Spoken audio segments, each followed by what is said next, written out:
Thank you. मेरे exams में अब 1 महीना रह गया। हेल्प चाहिए तुम्हें कोई? नहीं थैंक यू।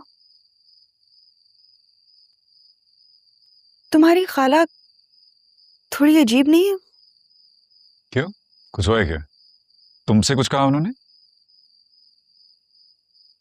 उनकी बातें तंजिया होती हैं। जिस तरह आंटी ने चाय बनाने के लिए कहा किंजा, लेकिन खाला आगे से कहती नहीं, चाय तुम्हारी बहू बनाएगी। किंजा थकी हुई होगी। तुम्हें हंसी आ रही है इस बात पे? सॉरी, हंसी आ रही है मगर इस बात पे नहीं। फिर किस बात पे? वो समीर की अम्मी है।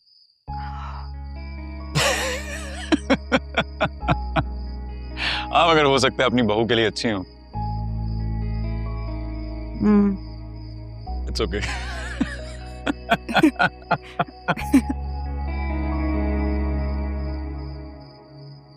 मैं तो कहती हूँ तुम भी कोई कर लो। उसामा को देखो कैसे दिन रात तरक्की कर रहा है। बाप का सर फखर से बुलंद कर दिया उसने। हाँ, एक तरफ माँ बाप का सहारा लिया और दूसरी तरफ शादी के वक्त खालू को अदालत में उन्हीं की वजह से बेइज्जत होना पड़ा। अच्छा अम्मा, एक बात तो बताओ, अगर मैं भी उसामा की तरह किसी से निकाह करके उसको ऐसे घर ले आऊं तो? ऐसा सोचा भी ना तो टांगे तोड़ दूंगी तुम्हारी मैं। पता है तुम्हें, खानदान वाले मोहल्ले वाले जीने नहीं देंगे हमें। अरे उसामा की तो खाला ने टांगे नहीं तोड़ी और मोहल्ले वालों ने भी कुछ नहीं बोला, और अभी तो आप उसी की तारीफों के पुल बांध रही थी। अब क्या हुआ है? बस रहने ही दो, मेरा मुंह ना खुलवाओ। बड़े घर की लड़की ले तो आया है, सारा घर चापलूसी में लगा रहता है। और वो नवाबजादी ढीठों की तरह टांग पे टांग रख के बैठी देखती रहती है। और किंजा और समीना तो कनीज बनी रहती हैं उसके सामने। तो पहले भी वही करती थी, इसमें कौन सी नई बात है? पहले बहू नहीं थी, अब बहू आ गई है तो उसका फर्ज है घर के कामों में हाथ बटाए। आपकी ऐसी कोई बहू होती तो मैं चुटिया से पकड़ के रवाना कर देती। मुझसे ऐसी बेदीद बहू बर्दाश्त ना होती।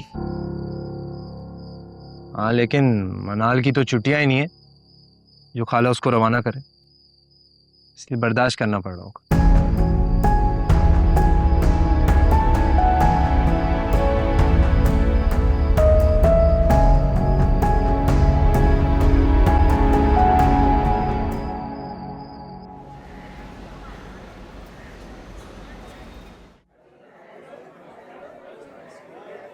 अस्सलाम वालेकुम। वालेकुम अस्सलाम सर, कैसे हैं? क्या हाल है? ठीक है। ठीक।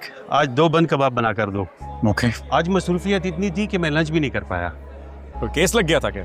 आज एक केस का रेफरेंस तैयार करना था, दूसरा केस अदालत में पेशी लगी हुई थी, तो इस वजह से। आप तशरीफ रखिए, मैं भेजता हूँ लड़के। ठीक है। जी जी। जवाद,